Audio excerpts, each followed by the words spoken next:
But once the cardiologists tell us that they feel it's not cardiac in nature, then we have a number of modalities, which are ways that we can test to evaluate it, such as we can do something called pH testing. We can measure the acidity inside the esophagus at the time they're having pain to see if there's a lot of acid there while they're having their pain, or to see if they have esophageal spasm, or if they have a viral or a fungal infection in the esophagus, or anything else. And then there's endoscopy and there's x-ray. So we have a lot of modalities at our hands that we can use to better evaluate the cause of this pain. But again, nothing is 100%, and it requires a very careful analysis by a caring physician to figure out what is going on.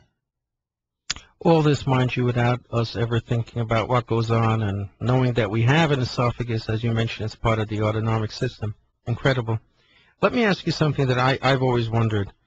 This may sound a little simplistic to you, but what is a gallbladder and what does it do for a living? I mean, other than get inflamed when everybody says, oi, the gall, and then it's got to come out this method or that method, what does it do when it's not doing something bad?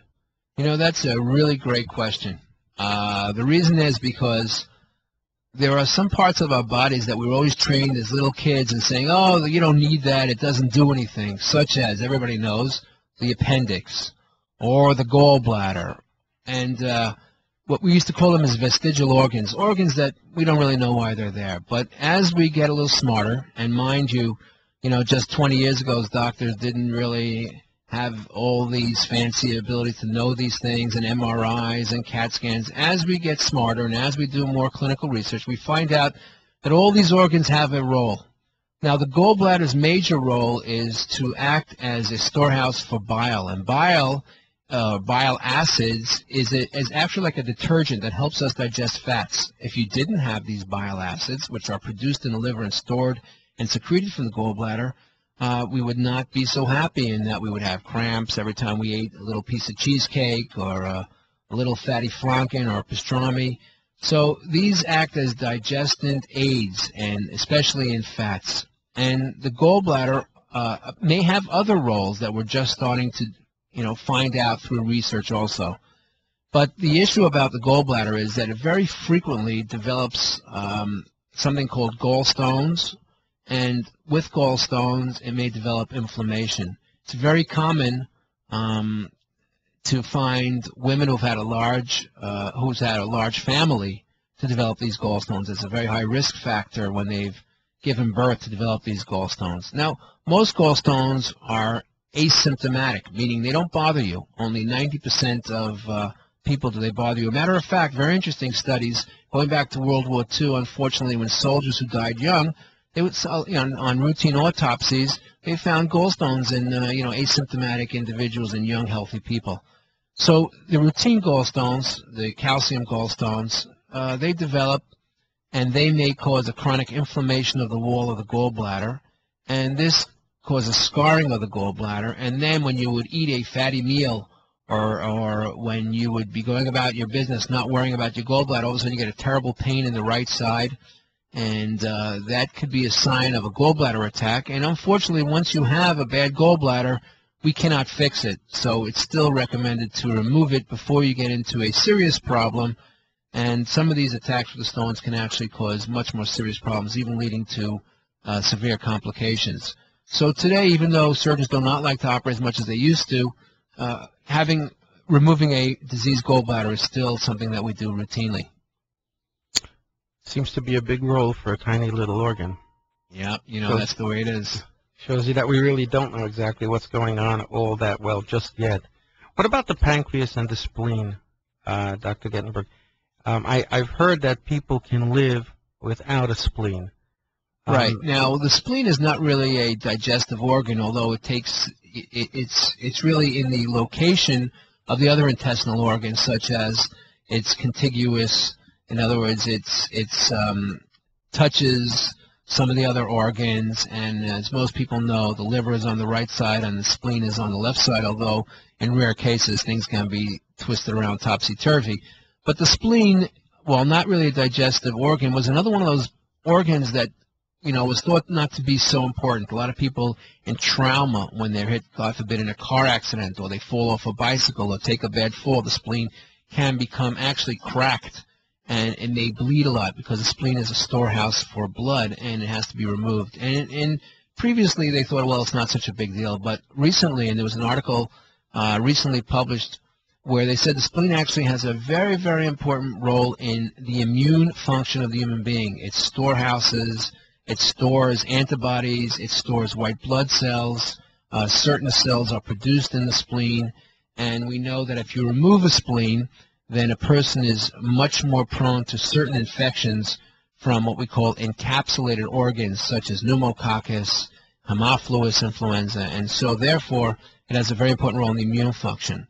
The pancreas is everybody always says to me, the funny question, is sweetbreads made from the pancreas?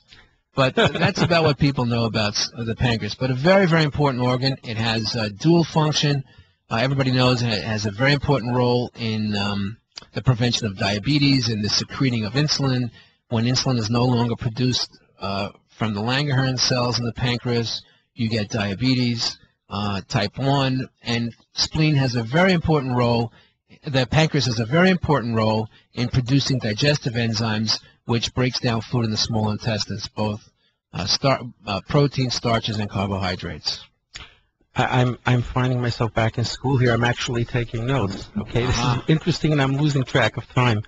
Let's just go to a commercial, and we'll be right back then afterwards with Dr. Gettenberg. Our number in the studio for your phone calls is 212-529-4620, 212-529-4620.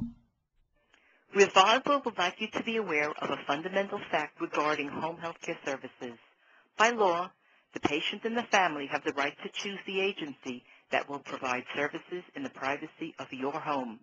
The fact is, however, that patients are seldom informed of this right and are often assigned to a home care agency without consideration as to what would be most appropriate for the patient or the family. For the Orthodox or Hasidic patient, this may add needless anxiety to an already stressful situation.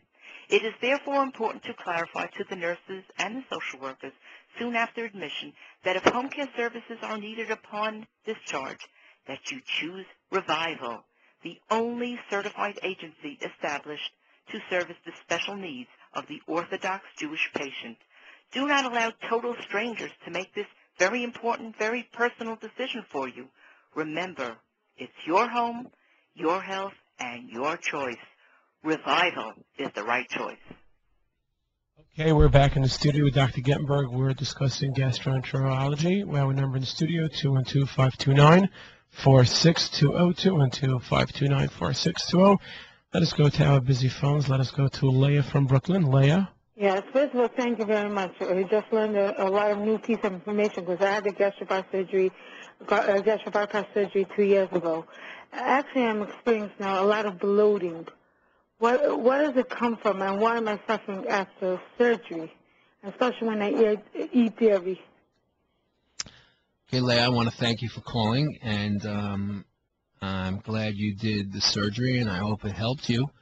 And you have a very interesting question. Unfortunately, I can't tell you exactly what you're suffering from right now because it may be due to a lot of different things. It depends on the type of surgery that you have. It may depend on your diet, what you're eating, what supplements you're taking, and what you're not taking.